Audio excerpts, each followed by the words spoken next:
acercarme y crecer. Vamos a abrir la Biblia y vamos a ir precisamente en el libro de Génesis, en el capítulo 4. Hay un concepto en cuanto a la idea general de lo que significa servirle a Dios.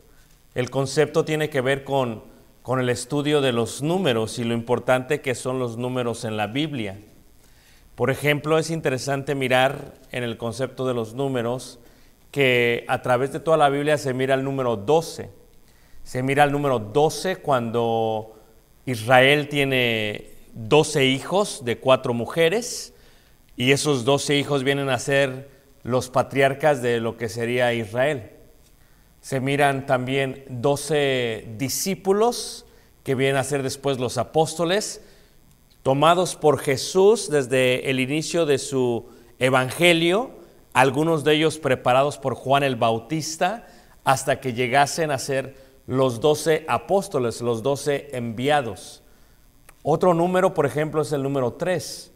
El 3 es especial porque se puede mirar desde el inicio, cuando construyó Noé el arca, y en el arca había 3 pisos. Se puede mirar con los 3 hombres que visitaron hacia aquel patriarca para darle el anuncio de que tendría una generación después de él. Se puede mirar también a través de las 3 cruces, cuando se mira esto en la Gólgota o en el Monte Calvario, cuando Jesucristo es crucificado y a los 2 lados tiene 2 malhechores. Se puede mirar también en el aspecto de Jonás, cuando estuvo dentro del pez grande y estuvo ahí 3 días y 3 noches. Aún así, como un tipo en la resurrección de Jesucristo, 3 días y 3 noches antes de que Jesucristo resucitase. Y el otro número que se mira mucho también es el 7. Por ejemplo, el 7 se muestra en la creación, cuando Dios crea en los primeros 6 días todo lo que podemos observar y ver, y el 7º día dice la Escritura que Dios reposa. Se puede mirar también el número 7, por ejemplo, en el hermoso tabernáculo de Dios que fue puesto por parte de Dios a Moisés en el monte Sinaí, conforme al modelo que se le había dado, y se le indica que haga 7 muebles, los cuales estaban en el tabernáculo. Y se puede mirar después de ello a través de toda la Biblia, cuando el número 7 se considera como algo completo o como algo perfecto, como algo entero. El otro número que miraremos el día de hoy tiene que ver con los 70. Esto es, ¿quiénes son los 70? Los 70 se puede mirar este número de una manera muy especial a través de toda la Escritura. Son ellos quienes después de los apóstoles deciden empezar lo que sería la obra del Evangelio, la iglesia del Señor, y lo hacen de una manera muy especial. Ahí en Génesis, por ejemplo, en el capítulo 4, precisamente en el versículo 24, se puede mirar literalmente lo que estoy diciendo en cuanto a esta idea de los 7, o los 70, perdón. La idea de los 70 tiene que ver con el inicio y el uso de a través de todo el Antiguo Testamento y colocados en el Evangelio de Lucas, y después se ve también en otros evangelios. Por ejemplo, Caín mató a su hermano Abel. Si recuerdan ustedes, su padre era Adán y Caín mata a Abel, y Caín recibe un castigo por parte de Dios. Caín tiene 5 generaciones. Y la última de las generaciones de Caín, o que se muestra en el libro de Génesis, es la 4ª de un hombre que se llama Lamec. Lamec significa el que desciende, el que va hacia abajo, por la degeneración moral que continuó después del pecado de Caín. Lo puedes mirar por los 3 pecados más grandes después de la creación y después del jardín del Edén que cometen los hijos de Lamec. Lamec, por ejemplo, comete la primera poligamía, o se casa con 2 mujeres después que se había instituido el mandamiento del matrimonio entre un hombre y una mujer, y los 2 serían una sola carne. Lamec continúa haciendo los instrumentos musicales, los cuales en la antigüedad, desde el principio de los primitivos hasta el tiempo de los egipcios, la música instrumental siempre estuvo conectada con lo sagrado y solamente se tocaba para tocarse a los ídolos y a los dioses. Y ellos fueron los que iniciaron, los hijos de Lamec. No solamente eso, los hijos de Lamec empiezan a lo que se le llama la idea general de el hacer los artífices de bronce, algo que en nuestra historia no se ve hasta mucho tiempo después, en la edad de bronce, pero desde antes del diluvio ellos comenzaron y estaba ligado totalmente con la idolatría, esto es la creación de dioses falsos. Y precisamente Lamec, en una forma de burlarse de lo que estaba haciendo, de ensoberbecerse de lo que hacía, decide hacer una endecha. ¿Y qué es una endecha? Una endecha tiene que ver totalmente con un canto, o lo que le llamaríamos en los tiempos de hoy un corrido, algo que tiene que ver con lo que él hace y con la vida que él hizo. Y en su endecha menciona esta idea general, lo que tiene que ver con el número 70. Fíjate cómo dice ahí, si lo viéramos ahí en el versículo 24, en la endecha de este Lamec: si 7 veces será vengado Caín, Lamec en verdad 70 veces 7 lo será. Y se abre por primera vez el contexto de lo que tiene que ver el número 70, y lo cual utiliza después Jesús en esta idea sin acabar, infinita. Cuando Jesús dice, ¿cuánto voy a perdonar a mi hermano o a mi hermana? Dice 70 veces 7. Esta es una referencia a lo que había hecho Lamec y dicho Lamec en su endecha, y lo que le habían dicho a este Caín en cuanto al peligro que éste tenía al ser desterrado de su tierra. Cuando dice, ¿y qué va a pasar? Todos me van a querer matar, dice Dios, el que trate de alzar mano sobre ti recibirá 7 veces más este castigo. Y en esta idea, por primera vez se ve la idea de la palabra 70 o 70 veces 7. Lo mismo lo podemos ver con todo el pueblo de Israel que llega hacia Egipto. Si ustedes recuerdan, cuando llegan a Egipto, entran literalmente, dice la Escritura en Éxodo capítulo 1, versículo 5, 70 personas, 70 familias. La idea de 70 tiene que ver con algo completo, con algo entero, con la idea total de aquellos que van a hacer la voluntad de Dios. Cuando salen ellos después de la esclavitud y salen de Egipto y van a través del Mar Rojo, dice la Escritura que el Mar Rojo se abre, y cuando empiezan a hacer las jornadas pasan del desierto a un desierto que se llamaba Mará, y Mará en el hebreo significa amargo. Por eso el nombre Merari significa de lo que es amargura, o como dijo aquella mujer que se llamaba Dulce, Noemí, dice, mi nombre va a ser ahora Mará. ¿Por qué? Porque mi nombre está amargado, estoy lleno de amargura. Y en este lugar que se puede mirar hasta el día de hoy, después del Mar Rojo, en Egipto, que se llama Mara, fue donde hubo 70 palmeras que se colocaron dentro de las aguas amargas, como colocas tú una bolsa de té en una taza para disolverse y tomar un cierto tipo de sabor. Y las aguas pasaron de estar saladas o amargas a aguas dulces. No solamente ello, durante el transcurso, cuando Moisés está totalmente ocupado y cuando se empieza a ocupar mucho Moisés, dice la Escritura que llegó su suegro Jetro y le dio un consejo. Y le dijo, Jetro, te vas a desvanecer, es mucho el trabajo que estás haciendo. Dice, ¿por qué no te tomas a hombres de verdad, hombres justos, faltos de avaricia, hombres que tengan un buen honor, y los colocas como jueces? Y eso es lo que hace. Coloca hombres que se estarán en cargo de 100, de miles, y los coloca como jueces. Y de ahí nace lo que se conoce en el Nuevo Testamento como el Sanedrín. El Sanedrín vendría a ser los jueces de todo el pueblo de Israel, 70 hombres. También asimismo, cuando llegan hacia el templo y lo construyen en el monte Moría, dice que ya no solamente es un candelabro con 7 lámparas, sino que se colocan 10 candelabros y cada candelabro tiene 7 lámparas, y si las multiplicas son 70.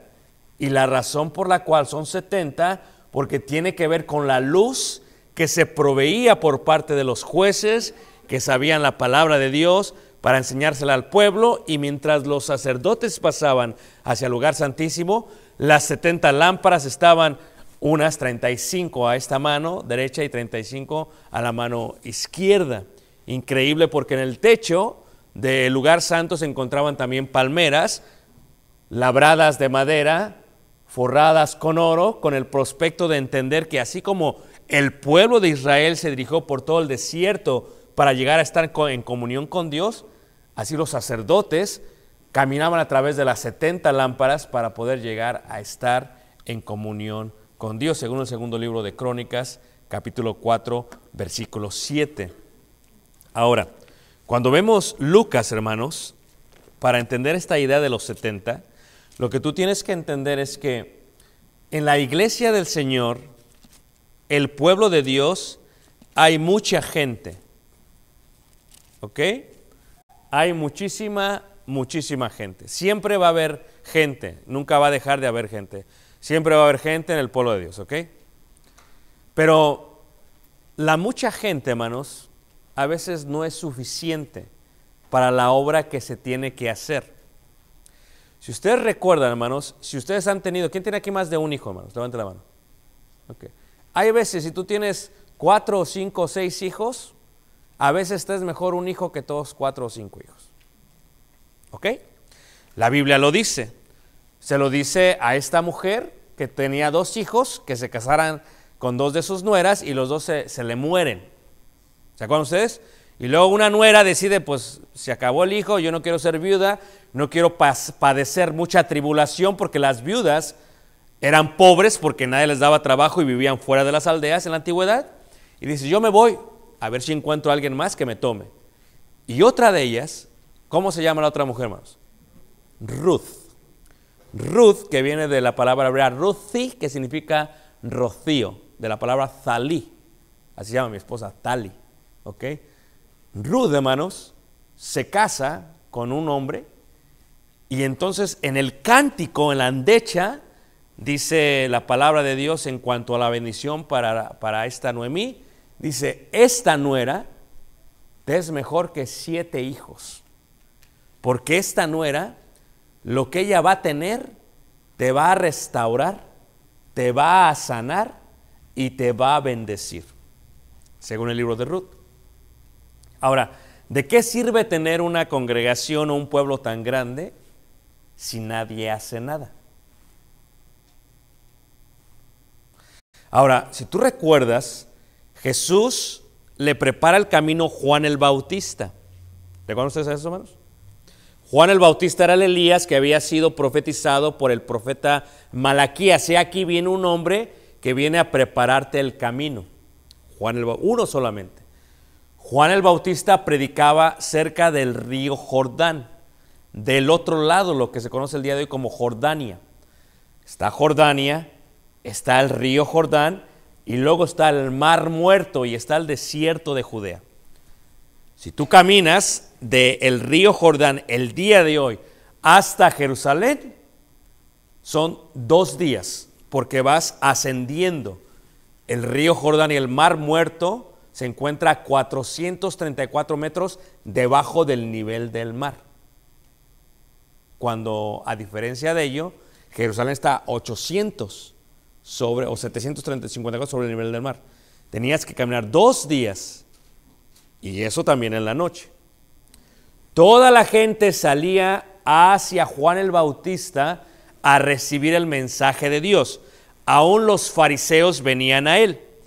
Y Juan el Bautista les decía, generación de víboras, ¿quién os ha enseñado a huir de la ira de Dios? Ahora, un solo hombre con aproximadamente 750,000 hombres en derredor de Jerusalén. Un solo hombre hace la voluntad de Dios. De nada sirve tener 750,000 hombres que no van a hacer nada. Un solo hombre hace lo que 750,000 tenían que hacer. Predica, bautiza y les predica a todos con mucha autoridad. ¿Estamos todos de acuerdo, hermanos? Y se la pasa en el desierto y come langostas y miel. Y se deja crecer el cabello y tiene un vestido de piel. Un solo hombre. Jesús viene a este hombre. Jesús es bautizado por este hombre. Y él dice, no, ¿cómo te voy a bautizar yo a ti? Dice, esto se hace para que se cumpla toda justicia. Y cuando Jesús sale de las aguas, dice la Escritura que desde el cielo viene el Espíritu Santo en forma como de una ¿qué? Paloma, y dice, este es mi Hijo amado, en quien tengo complacencia, a él ¿qué? Oíd. Ya para este tiempo, Juan el Bautista estaba desarrollando discípulos, hombres que le siguieran y que les enseñase lo que era la voluntad de Dios, entre ellos algunos de los apóstoles. Y después Jesús empieza a armar su ejército, le vamos a llamar de esa manera. ¿Y qué es lo que hace Jesús? Empieza a llamar gente, llama a Andrés, llama a Simón y continúa hasta tener 12, pero 12 no es suficiente. Cuando empieza a crecer el ministerio, al igual que en los tiempos del Antiguo Testamento, eran 12 patriarcas, Rubén, Simeón, Leví, Judá, etcétera, etcétera. 70, y los 70 entran a Egipto de igual manera. De uno, Jacob, de Israel, nacieron 12 y entran 70. De uno, Jesús elige a 12 y después son 70 los que va a asignar. Pero ¿por qué solamente a 70 si tienes tanta gente? Porque, hermanos, nos visitas tú, amigo, de nada sirve mucha gente si la gente no hace nada. De nada sirve mucha gente si la gente no está dispuesta a hacer lo que Dios quiere que hagan. Por eso, ¿de qué te sirve tener 4, 5, 20 hijos si es mejor una nuera que 7? Dijo aquella mujer. ¿De qué si tener 3 o 4 si al último tienes 12, 13, 14 hijos y ninguno te visita en el hospital? Ni te cuida como te debe de cuidar. Te viene cuidando el gobierno en vez de cuidarte los hijos. Y en la iglesia la idea tiene que ver con ese mismo principio. Fíjate cómo dice Lucas capítulo 11, Lucas capítulo 10, versículo 1, dice así: después de estas cosas designó el Señor también a otros 70. O sea, lo que hace el Señor primero es que coloca a 12 y luego coloca a 70. Esta noche, no sé cuántos hayamos aquí, pero no le voy a hablar a todos, aunque todos me van a escuchar. Solamente le quiero hablar a aquellos que van a hacer lo mismo que los 70. ¿Ok? Porque los demás van a escuchar, van a salir y ya. Y va a pasar como una campaña más. Va a ser otro evento más. Va a ser otro día más. Va a ser otro viernes más. Pero quiero hablarles a aquellos que aman a Dios y que tienen la capacidad de mostrarle a Dios el amor que le tienen. Les quiero hablar a ellos. No sé quiénes son, porque no conozco a todos, ¿ok? Pero fíjate cómo dice la Escritura. Dice, iba a designar, después de estas cosas, designó el Señor también a otros 70. Pero ¿después de qué cosas? O sea, ¿qué significa designar? A ver, te lo voy a poner en ejemplos más sencillos, ¿ok? Si tú tuvieras una asignación muy importante, ¿a quién se la designarías? Vamos a visualizar que tú estás jugando básquetbol. Y mientras estás jugando básquetbol te percatas que traes el celular contigo en la bolsa. Ese celular de $1,000 que te costó, ¿sí? O que te costó $30, pero son por mes por los próximos 2 o 3 años, que es lo mismo, ¿sí me entiendes? Y tú traes el celular en la bolsa, ¿eh? Entonces, si me llego a caer, se va a romper. Entonces tú ves en la tribuna y vamos a ver que a quien ves es a todos los hermanos de la congregación donde te reúnes. ¿Lo estás viendo? Ahora, a alguien le vas a dar a cuidar tu celular. ¿A quién designas? ¿A quién designas? Vamos a decir que tú te vas a ir de vacaciones, sales de viaje, vas 2 meses a la China. Bueno, a la China no, porque hay coronavirus. Vas 2 meses a otro lugar, vamos a decir un lugar hermoso. ¿Qué te parece Hawái? Vas a Hawái y resulta que necesitas dejarle a alguien que se haga responsable de tu casa, que la cuide, que la limpie, que saque al perro, al gato y que le dé de comer al hámster, ¿ok? Y no solamente eso, que reciba el correo, que revise el correo y que pague las utilidades por ti. No solamente eso, que corte el césped para que no te multe la ciudad. Vamos a decir que ves a la iglesia. ¿A quién designas? ¿A quién vas a poner? Si los discípulos eran 6,000, ¿a quién designas? Son muchos. ¿A quién colocas?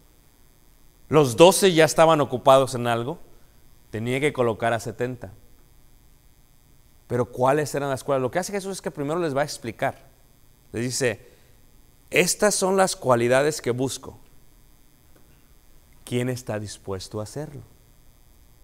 ¿Ok? Fíjate cómo dice ahí, vamos a regresar. Lucas 9, verso 57. Dice ahí, estas son las cualidades que busco. Primero, para ser parte de esta designación, tienes que estar dispuesto a dedicarte y a consagrarte. ¿Ok? Dice ahí, 9:57, dice, yendo ellos, uno le dijo en el camino, Señor, te seguiré donde quiera que vayas. Pero la verdad, hermanos, que dice mi padre, las palabras se las lleva el viento. Mucha gente habla y la tristeza es que así son en la iglesia. Muchos hablamos, pero pocos, ¿qué, hermanos? Hacemos. Entonces, es importante porque dice Santiago, dice, tú sí sea qué, sí, tú no sea qué. No se trata de palabras. Los 70 que iban a ser designados por Jesús eran hombres que no solamente hablaban, eran hombres que hacían. Eran hombres que este hombre le dice, donde quiera que tú vayas, yo quiero ir. Dice ahí la palabra de Dios en el versículo 57, dice, uno le dijo, Señor, te seguiré a donde quiera que vayas. Pero, ¿cuánta gente ha venido al Señor? ¿Cuántos de nosotros hemos venido a Cristo? ¿Cuántos nos hemos convertido por el patrón divino? Pero ¿de qué sirve eso, hermanos? Si después no hacemos nada. ¿Sabes qué me gusta mucho de lo que era el discipulado en el primer siglo y el día de hoy? El día de hoy, hermanos, el discipulado se hace en aulas, se hace en asientos como estos. Uno llega y se sienta, aún hasta los nombres que le colocan a los edificios, le llaman auditorios. Uno viene a oír solamente, se para y se va. Así no era en el primer siglo. La idea de la palabra discípulo tiene que ver de la palabra griega, que luego la transliteran en disip, del hebreo talihim, que quiere decir aquel que camina con alguien hasta ser igual a él. Y Jesucristo no se los llevó solamente a un salón, a una aula, y los sentó y les explicó, como en el monte de las bienaventuranzas. No, Jesucristo los tomó, se los llevó y vivió con ellos. Durmió con ellos, se levantó con ellos y les enseñó hasta que ellos pudieran hacer lo que tenían que hacer por sí solos. Como dice el proverbio chino, si tú lo haces y yo lo veo, se me va a olvidar. Si tú lo haces y luego dejas que yo lo haga, me voy a acordar de la mitad. Pero si tú lo haces y luego yo lo hago y yo lo hago todo solamente y tú me revisas y te aseguras que lo haga bien, nunca se me va a olvidar. Discípulo viene de la palabra disciplina. Alguien que está aprendiendo conforme a su maestro. Ahí un capítulo después dice, enséñanos a orar como enseñaba Juan el Bautista a sus discípulos. Jesucristo no los sentó, Jesucristo se los llevó. Hace 2 semanas estuve en Monterrey y estuve con un hombre que creo que es uno de los mejores evangelistas que tiene México. El hombre se llama Pío, es un hermano muy grande de Monterrey, de la congregación de San Bernabé. Entonces le pregunto a un hermano, ¿por qué no hace un seminario para que enseñe cómo evangelizar? Y le dice el otro, no, ¿quieres aprender? Vete con él todo el día. Porque lo que está haciendo el hermano es que va a las puertas y ¿qué? Toca la puerta. No abren, sigue a la otra puerta.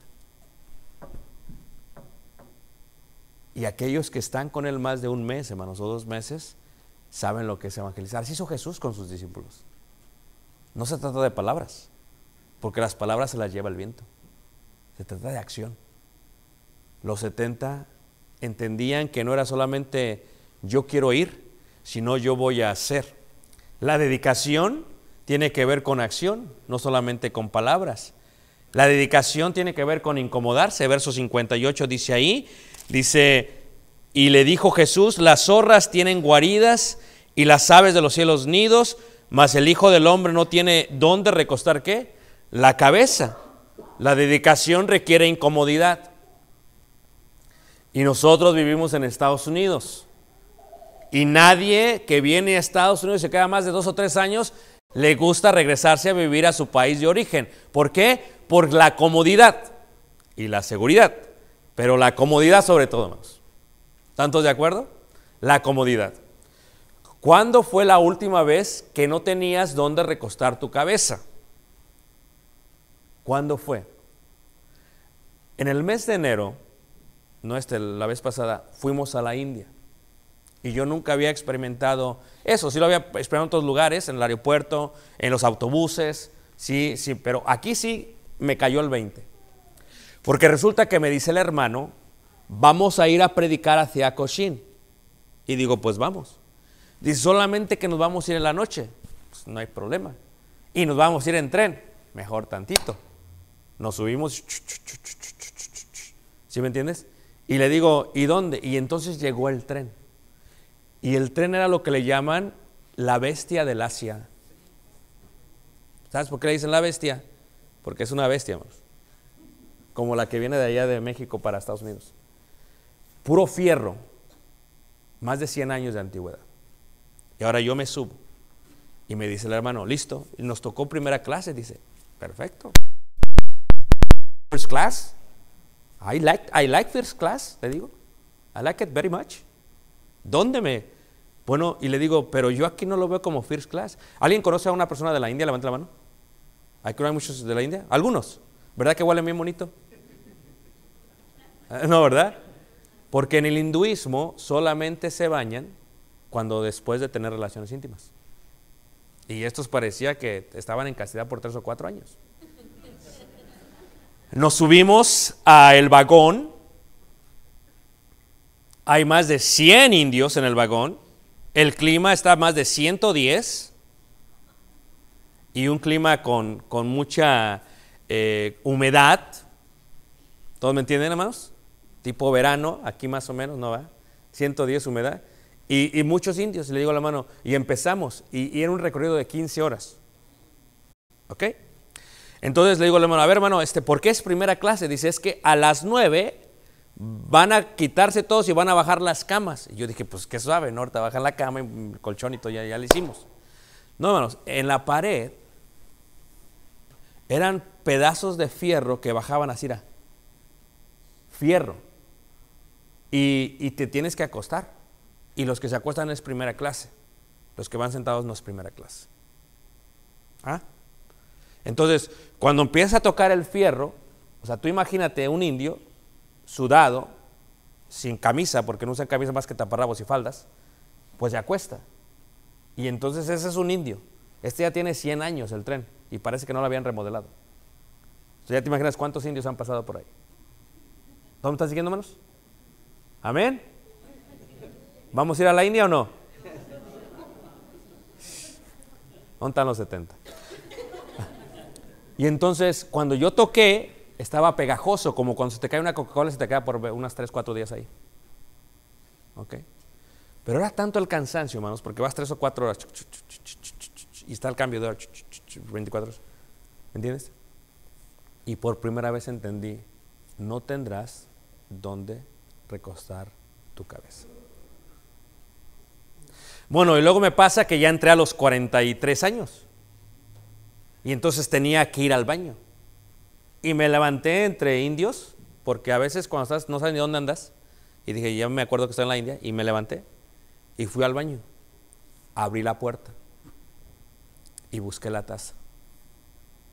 Y no había taza. Y dije, ¿aquí cómo está? ¿Y dónde me voy a sentar? Había un hoyo, hermanos. Y como buen mexicano que vive en Chicago, busqué el papel. Tampoco hay papel. No hay papel, no hay taza, huele a relámpagos y no he dormido bien. Lo que tú tienes que entender es que los 70 tenían que entender que no iba a ser cómodo el viaje. Para ser un 70 tienes que ser incómodo, porque la vida es incómoda. Y a veces te va a tocar que tendrás que hacer lo que tienes que hacer. Tendrás que vivir como tienes que vivir. Pero la designación no se da a menos que estés dispuesto a incomodarte. Porque qué hermoso tener un edificio con aire acondicionado. Hermanos, no todos lo tienen. Qué hermoso es abrir el refrigerador y tener comida. Hermanos, muchos ni siquiera tienen refrigerador. Nosotros estamos sumamente bendecidos. Y la pregunta sería, ¿qué tan dispuestos estamos para incomodarnos un poquito y hacer la voluntad de Dios? Y luego el hermano dice, vamos a caminar por la selva. Pues dale. Y dice, mira hermano, si tú ves que sientes una mordida, dice, me avisas. Y digo, pero ¿por qué una mordida? Dice, es que hay mucha cobra. Porque aquí creen que la cobra es sagrada y no la matan. Y nada más tenemos 5 minutos para meterte el antídoto. Digo, pues me hubieras avisado antes de empezar a caminar. Pongo unas botas. Y dice, y si ves que se empiezan a mover las ramas, dice, no corras. Digo, ¿por qué? Dice, porque hay muchos tigres. Y le digo, ¿y eso qué tiene? Dice, hay mucho tigre, hermano. Dice, no corras. Le digo, ¿por qué? Porque si corres te va a seguir y te va. Le digo, pues, ¿son malos? Dice, no son malos. Nada más cuando tienen hambre. Y luego, dice, aquí mataron 3 el mes pasado, dice, pero ya ahorita yo creo que ya se les quitó el hambre porque ya van como unos 5 o 6 días que no pasa nada. Jesús le dice a los 70, no vas a tener dónde dormir. No vas a tener dónde recostar tu cabeza. ¿Estás dispuesto? ¿O es pura lengua? ¿O nada más es que somos cristianos nada más en estos edificios, hermanos? Y entonces entra el choque y dice, oye, espérame tantito. El cristianismo no es solamente reunirte. El cristianismo va más allá para los 70. Y luego hay algo interesante que les dice a ellos, no solamente la parte de la incomodidad, aparte de la incomodidad, no solamente ello, luego dice ahí la escritura, ¿verdad? Si tú ves el versículo 59, dice ahí, dice, y dijo otro, sígueme. Él le dijo, Señor, déjame que primero vaya y entierre a mi padre. Oh, hermanos, aquellos que hemos sido la primera generación de cristianos, le hemos batallado con la familia. Ya si tus papás eran cristianos y tus abuelos, no le batallaste nada, ¿ok? Pero aquellos que fuimos los primeros de la familia que nos bautizamos, le batallamos bien con la familia. ¿O no es cierto, hermanos? Le batallamos bien con mamá y con papá y con toda la familia porque parece que nos hicimos enemigos de todos. Este hombre es muy interesante porque le dice,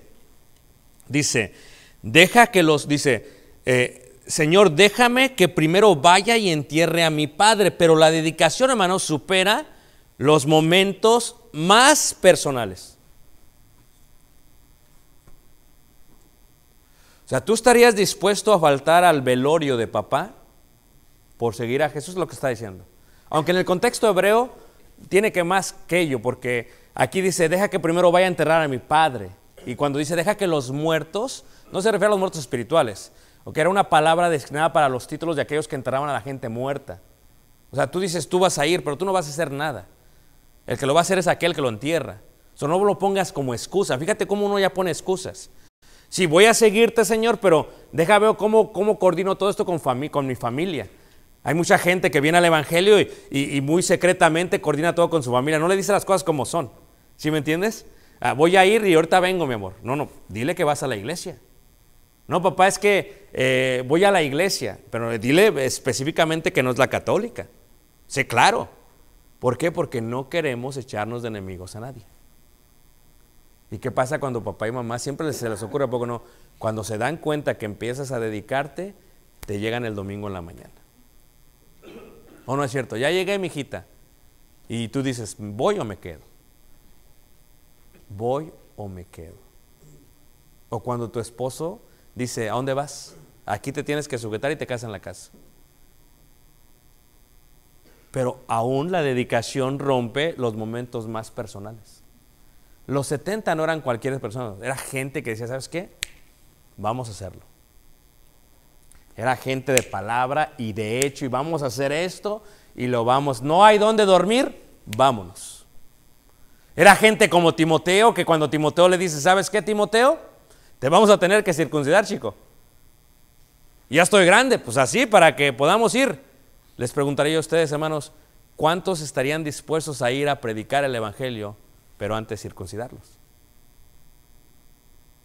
Si la circuncisión duele de pequeños, ¿cuánto más no dolerá cuando ya es uno qué?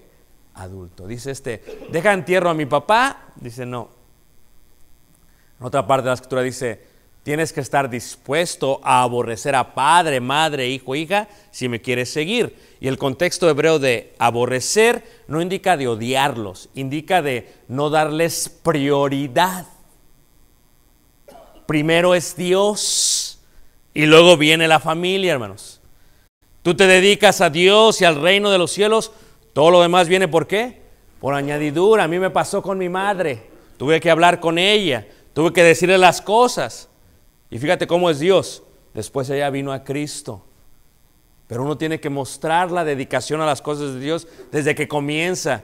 Porque si desde que comienza ya empieza a titubear por los familiares, entonces dice Jesús, no puedes seguirme. No puedes seguirme. Porque si no haces esto primero, no puedes ser llamado mi ¿qué? Mi discípulo. La dedicación supera la intimidad familiar. Fíjate cómo dice ahí la escritura en el versículo 61. Entonces también dijo otro, te seguiré, Señor, pero déjame que me despida primero de los que están en mi casa, dice. Déjame despido de ellos. Y dice Jesucristo, no, o sea, tú no has entendido. Así no son los 70. Los 70 es gente que dice, ¿sabes qué? Nos vamos y nos vamos. No es gente que, a ver, deja voy y me preparo, No se trata de despedir. Esa no es la misión. Es vámonos, sigamos. A ver, 25,000 personas en esta área. No sé cuántos latinos. Calculo que debe de haber aproximadamente 2,000 latinos en esta área, si hay 25,000 de población. Porque somos siempre como el 10% de los que contaron. Porque todos aquellos que no contaron, ¿sí me entienden? Porque cuando van a hacer censo en la casa, a ver cuántos hay. Pues dile que somos 3, pues son como 20, pero nomás cuentan 3. Entonces estoy calculando aproximadamente 3,500. 3,500. ¿Para qué vas a ver a tu papá o a tu mamá el fin de semana? Ve a ver a esos 3,500. A tu papá no los van a quitar de ahí. Ve a ver a esos 3,500. O si vas a ver a tu papá, ¿por qué no compartir con tu papá o con tu mamá o con tu hermano o hermana o primo o prima el evangelio de Dios? ¿Por qué no decirles lo que es? Fíjate cómo dice ahí, la dedicación supera la intimidad familiar. Dice Jesucristo, versículo 62, su respuesta es, Jesús le dijo, ninguno que poniendo su mano en el arado, mire hacia atrás, es apto para el reino de Dios. Y después es cuando decide designarlos. La gente que entró, hermanos, era gente que sabía lo que iba a hacer. En la iglesia, tristemente, cuando estamos predicando a alguien, encubrimos las cosas. No, dile lo que va a hacer. Las encubrimos, les presentas un evangelio muy ligero, vienen a Cristo y dicen, no, es que no pensaba que era tanto. No, diles cómo es, para que cuando la gente venga a Cristo sepa a lo que va a hacer y no sea uno más de la audiencia, sea uno de los 70. Diles lo que es. Diles que tal vez van a salir de viaje y no van a encontrar dónde recostar su cabeza. Como aquel joven que me llevé una vez. Y el joven anduvo todo chueco el día. ¿Qué pasó? Dice, pues es que no había almohada. Le digo, pues qué bonito que tengas el cuello chueco. Qué bonito que te torciste en ese sentido. ¿Pero por qué, hermano? Me duele. Porque así te vas a acordar de que no tenías almohada. Y cuando tengas almohada dirás, gracias a Dios que tengo almohada, porque no todas las noches he dormido en almohada. Como los judíos cuando enseñaban la Pascua decían, ¿por qué esta noche dormimos con almohada? Porque nuestros padres fueron esclavos y salieron y en el desierto no tuvieron en qué recostar su cabeza. Por eso esta noche tenemos almohada. Porque aún tener almohada, hermanos, es una gran bendición por parte de Dios. Porque muchos, hermanos, duermen sin almohada. Dice la escritura ahí, hermanos, 10:1 dice, después de estas cosas designó el Señor también a otros 70, a quienes envió de 2 en 2 delante de él a toda ciudad y lugar a donde él había de ir. Fíjate lo que hace. Primero los designa y luego empieza a dar indicaciones. Y le dice, se van a ir de 2 en 2. A ver, ahora les voy a hablar a los 70, ¿ok? Si tú crees que eres uno de los 70, te voy a hablar a ti. Lo que tienes que hacer es que el cristianismo es muy difícil para viajar solo. Y aunque la iglesia tenga 20, 30 miembros, a veces uno se siente solo en la iglesia. Hay mucha gente que es miembro de una congregación de más de 1000 personas y se siente sola. ¿Por qué? Porque en la adoración realmente no vas tan acompañado. Los manda de 2 en 2 porque lo que te indica es que, como dice Salomón, son 2 mejores que ¿qué, hermanos? Que 1. Son 2 mejores que 1. Y luego dices, pues por eso tengo a mi mujer. A veces la mujer viene siendo la enemiga, hermanos. A veces estás durmiendo con la enemiga, con el enemigo. Porque en vez de que te ayude, te perjudica. Entonces, cuando manda a Jesucristo de 2 en 2, que es una indicación, dice, ve el viaje va a ser de 2 en 2. ¿Por qué? Porque en el pensamiento judío, para que algo fuese considerado verdad, tenía que haber por lo menos 2 o 3 testigos. Si va uno solo, dirán, este es un mentiroso. Entonces, ¿a quién te vas a llevar? Piénsale. De los hermanos de la iglesia donde tú estás, ¿quién sería un buen compañero para irte con él? ¿Con quién vas a viajar? Ahora, aunque se queden en este pueblo, ¿quién va a estar ahí, hermanos? Porque créelo, el cristianismo es muy difícil y necesitas a alguien que siempre te esté ayudando, respaldando, cuidando, animando y, ¿por qué no?, exhortando. Necesitas a alguien que usted, ¿sabes qué, hermano? ¿Cómo estás? ¿Qué pasó? ¿No llegaste? Hermano, te veo mal, te veo nervioso, ¿está todo bien? ¿Qué pasó? Te veo cabizbajo. ¿Quieres que ore por ti? Jesús empieza a dar indicaciones y la primera es, vayan de 2 en 2. ¿Quién es tu compañero? Sería la otra pregunta.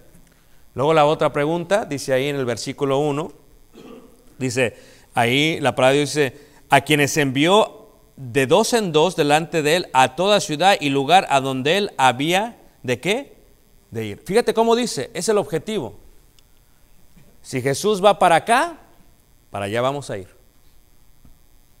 Si Jesús va para allá vamos. A donde Él vaya, yo voy. Pero no voy solo, voy con alguien. Así como David no estaba solo y David tenía a su Jonatán. Así como Elías no estaba solo y tenía a su Eliseo. Así como Pablo no estaba solo y tenía a su Bernabé. Y cuando se peleaban, agarraba a Silas. Y cuando se iba a Silas, agarraba a Timoteo. Y si Timoteo se iba, agarraba a Tito. Ese Pablo era buenísimo para ir con alguien más, hermanos. ¿Ok? No le gustaba andar solo porque sabía que era de 2 en 2. ¿Quién es tu Timoteo? ¿Quién es tu Silas? ¿Quién es tu Bernabé? ¿Quién es tu Eliseo? O en el caso de las hermanas, ¿quién es tu Tabita? ¿Quién es tu María? ¿Quién es tu Magdalena? O sea, tienes que encontrar a alguien que te lleve. Y los dos tienen que seguir a Jesús. porque hierro con hierro se afila. Si te vas a juntar con una hermana que ni siquiera se reúne, pues al rato no te vas a reunir. Si te vas a juntar con una hermana que, a ver, hermanos, vamos a hacer esto, nunca se pone, nunca dice que sí, eso es lo que vas. Te juntas con aquella que te dice, órale, vámonos, párate, let's go. Te juntas con aquella que te va a afilar. De dos en dos, donde quiera que esté Jesús. Y fíjate el objetivo bien definido. A toda ciudad, no solamente a una. Vamos a ir a esta ciudad. Ya acabamos con los 3,000 del pueblo aquí. ¿Qué sigue? Fort Smith, ahí sí nos vamos a tardar más. Pues vamos a Fort Smith. Vamos a conocer. Dice, es que yo no conozco a nadie, hermano. Sácate la lista como yo hice de todos tus familiares. Y si tienes 52, visitas a uno por semana y los acabas en un año. No, hermano, es que yo acabo de llegar de México. Sácate, ve los lockers en el trabajo. ¿Cuántos son? 10. Consíguete las 10 direcciones, ponte a orar fervientemente tú y tu compañero y después los van a visitar durante el fin de semana. Porque la obra no va a crecer solamente sentándonos aquí, hermanos. La obra crece cuando uno sale a predicar el evangelio, cuando entiende el concepto de voy a ir a toda ciudad. Y tal vez para usted no sea toda ciudad, tal vez sea toda casa. Y digan, aquí no me conocen, aquí no conozco. Como le digo a los muchachos allá, hasta que conozcas el color de las puertas de las casas, puedes decir que ya evangelizaste. Porque de lejos, no, aquí no hay nadie, síguele. No, está apagada la luz. Si la gente es bien inteligente, hermanos. ¿O no es cierto? Y ahí vienen, agáchense, no se muevan, no hablen. La gente es bien viva, hermanos. A ver, como no te hagas, levántese que ya llegue, ábrale la puerta. No se puede mover uno así, fíjate. Y luego dice en el versículo 2, dice, y les decía, la mies a la verdad es mucha, mas los obreros, ¿qué? Pocos. Les muestra la importancia de orar, hermanos. De orar. Yo le digo a la iglesia a la cual sirvo, dice un hermano de 80 años, hermanos, que yo ya no sirvo para nada. ¿Cómo no, hermano? Usted puede ser un gran guerrero. Hermano, ya no puedo salir. Usted ore. Dedíquese a orar. Cuando se levanta a la 1 de la mañana, póngase a orar. Va al baño y regresa y se sienta y se pone a orar a Dios. ¿Por quién ora? Ore por la iglesia. Ore por la mies. Ore por los obreros. Ore por el hermano que no conoce que está predicando en África. Ore por el hermano que no conoce que está predicando en Centroamérica. Ore por el hermano que no conoce, que no tiene dónde recostar su cabeza. Si tú oras, Dios tiene poder. La mies es mucha. Pedí, dice la Escritura. Cuando yo me levanto, hermanos, debemos de pedir. No solamente para que haya un siervo en Elgin donde sirvo, o siervos en Elgin, sino también siervos aquí. Y siervos en Springdale, y en Fort Smith, y en Rogers. Y Dios sabe la oración privada que hacemos con Él. Pero uno tiene que ser una persona dedicada a orar por los 70. Porque los 70 necesitan muchísima oración. Dice, no le dijo a todos, dice nada más, oren. Porque la mies es mucha y pocos, ¿qué? Los obreros. Y luego les dice ahí en el versículo 3, id, he aquí yo os envío como corderos en medio de ¿qué? De lobos. Y esta es una gran realidad, hermanos. La gente, hermanos, es mala. Nuestros hijos a veces viven en una burbuja, hermanos, en una bola de cristal. La gente es mala, hermanos.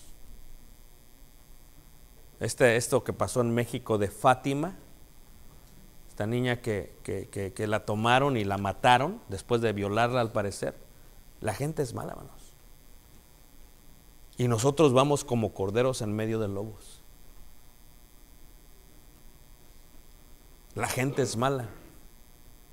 Como cuando me dice el hermano de la China, le digo, ¿sabes que yo quiero ir a Corea del Norte?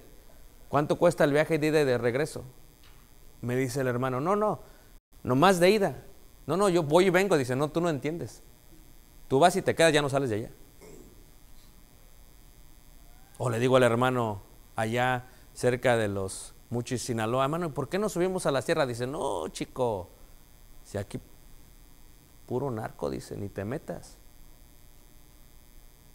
Pero no necesitan los narcos saber de Cristo, hermanos. O solamente la gente tranquila.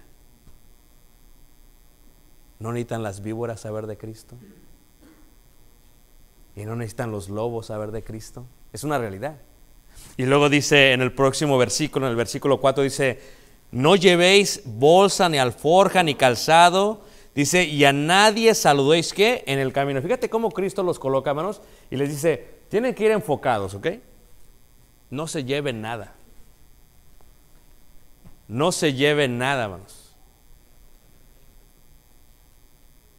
Hay veces, como cuando fuimos a Cuba, no te llevas nada. ¿Es incómodo no bañarse? Totalmente, hermanos. Pasan 2, 3 días y no te has bañado, sí. Pero no te has bañado porque no hay agua, hermanos. Por eso no te bañas. No porque uno sea sucio. Fíjate el concepto. Jesús dice, van a ir a lo que van. Y no te lleves nada. Ya está la hermana. A ver, ¿qué me voy a llevar? Mi iPhone y me voy a llevar esto y me voy... No.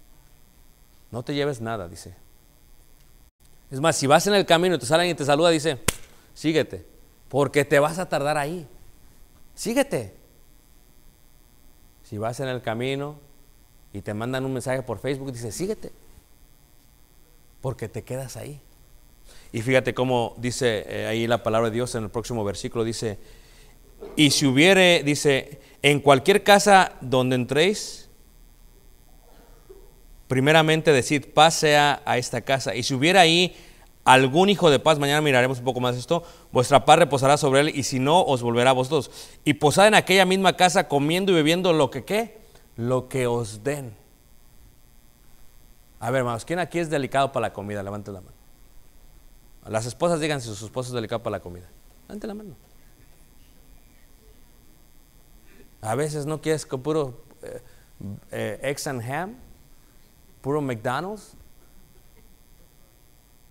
Hermano, cuando uno va, lo que te pongan enfrente, te lo vas a comer. No me salgas con que eres delicado. Como allá en Sevilla, que en España, que dije, ¿y eso quién sabe qué será? ¿Qué es? ¿Castañuelas? ¿Son castañuelas? Pues castañuelas, pero aquí no, quién sabe qué será. Y luego las muerdes y son como pequeñas bolitas que se disuelven en la boca. Con un sabor fuerte. Y dije, ¿y esto qué es? Le digo, ¿qué es esto? Son castañuelas. ¿Pero qué son las castañuelas?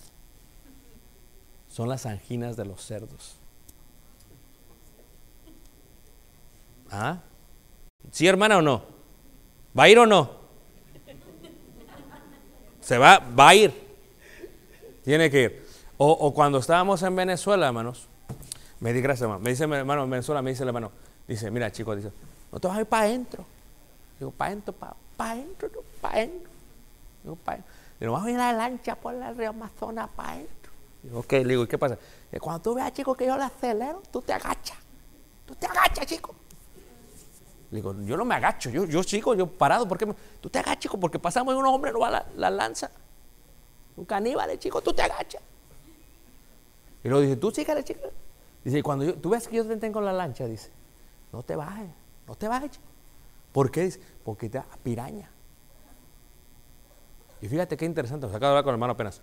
Me dice el hermano, y cuando te sirve la gente de esos lugares, no preguntas, te lo comes, porque si no te lo comes, no te dejan hablarles del evangelio. Y me pusieron así esto, le digo, ¿y esto qué, hermano? Tú, chico, está un bachaco. Digo, ¿bachaco qué? Bachaco, chico. Bachaco. La torre, dije. Y empecé a comer, dije, ugh. Pero lo que te pongan enfrente, ¿qué, hermanos? ¿Ah? ¿Amén, hermanos, sí o no? No me salen, no, yo nada más puro Big Macs. No, éntrenle. Y empecé a comer, hermanos. Y ya después dije, hermano, ¿qué era eso de bachaco? ¿Qué es el bachaco? Dice, es una salsa que hacen con hormigas de las Amazonas. Híjole, yo sentía como unas patitas en las hormigas. Fíjate Jesús, hermanos. Fíjate cómo establece un principio interesante y dice, todo lo que te pongan, lo vas a comer. Y dice,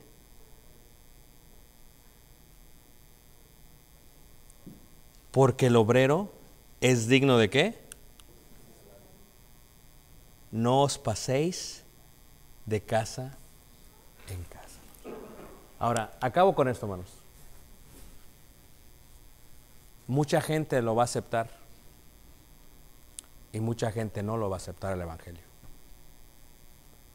Pero con los años uno ministrando, no se trata de la palabra de la persona, ni del conocimiento de la persona, sino del Espíritu de Dios que convence a las personas. Dejas de depender de ti y dependes más del Espíritu de Dios. Lo único que Dios espera de ti es que vayas y Él va a hacer el resto. Y cuando una persona se convierte, hermanos, el Señor hace grandes maravillas y milagros con esa gente. Pero ¿cómo se convertirán si no hay 70? A veces en la iglesia nos estamos peleando nosotros adentro de la iglesia. Sal de la iglesia. Hay que salir de la iglesia, hermanos. Me refiero al edificio. Hay que salir, hermanos. La gente está esperando que alguien toque su puerta. La gente está esperando que alguien les hable del Evangelio, hermanos. Como aquella persona que me dice, es que yo estaba esperando que me hablaras, pero no me hablabas, ya no sabía ni cómo decir tus puras indirectas, invítame a la iglesia, ni me invitabas. Digo, pues falta de confianza. Pero uno aprende, hermanos, que uno debe de predicar el Evangelio. Y cuando uno hace su labor, como dice el himno, sembraré la simiente preciosa. El resultado se lo voy a dejar al Señor. Hay veces tú siembras el Evangelio en una persona y tal vez dure 10 o 15 años, pero da su fruto, hermanos, porque la palabra de Dios nunca vuelve vacía. Pero tienes que creerlo primero tú, hermanos, porque si no lo crees nunca lo vas a predicar. Yo creo que cuando hablo con mi hijo y le predico el Evangelio, creo que va a dar su fruto eventualmente. Yo creo que cuando hablo con la gente afuera va a dar su fruto eventualmente. Pero yo tengo que estar dispuesto a salir de mi comodidad. Porque si no salgo de mi comodidad, ¿cómo vamos a hacerle para crecer? De nada sirve, hermanos, tener 100,000 miembros si no hay uno. A veces uno es más que 100,000 miembros. Uno era más que 750,000 hombres en los tiempos de Jesús. Uno, hermanos, Juan el Bautista. Y luego Jesús, el Hijo de Dios. Dios entre nosotros era más que todos. Los 12 más que, y luego 70 para convertir a tanta gente, hermanos. ¿Sabes cuál fue el resultado de este primer viaje, hermanos? Un gran gozo en el corazón de ellos. Ni ellos podían creer lo que Dios estaba haciendo con la gente, hermanos. Créelo. Tú estás aquí porque alguien se dignó a invitarte. Tú conoces de Dios porque alguien se incomodó para hablarte. Pero ¿qué pasaría si no estuvieras aquí? Acabo con este ejemplo, ¿ok? Estábamos en Ciudad de México y iba yo, mi niño y mi esposa, y nos quedamos en la casa de un hermano. Entonces el hermano nos llevó a un bazar, a una tienda, a una pulga le llaman aquí. ¿Verdad? Una flea market le llaman acá en inglés, flea market. Entonces, pues yo iba pasando y pues yo iba pasando. Entonces, y luego entramos a una galería, que es más que la pulga, a un mall, es más que flea market, right? Mall, flea market. Flea market prices, mall prices. Everybody here? Right here.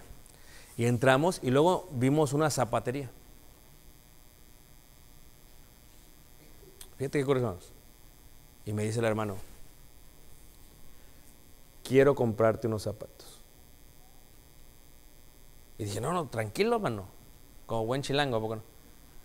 Tranquilo, mi hermano, tranquilo. Yo estoy bien.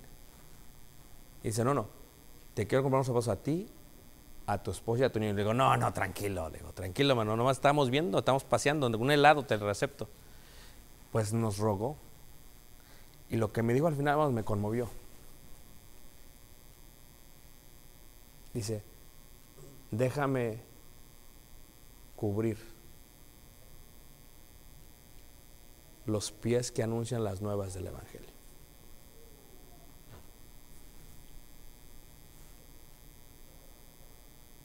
Hermanos, ¿saben cuánta gente no tiene zapatos y está predicando el Evangelio? Nosotros tenemos pares y ni siquiera los utilizamos. ¿Saben cuánta gente he visto predicar sin piernas? Un estudiante está en Monterrey ahorita en silla de ruedas. Y cuando lo conocí en la Huasteca Potosina, dije, ¿cómo le va a hacer para predicar? Dice, hermano, pues uno predica como uno pueda, por el internet.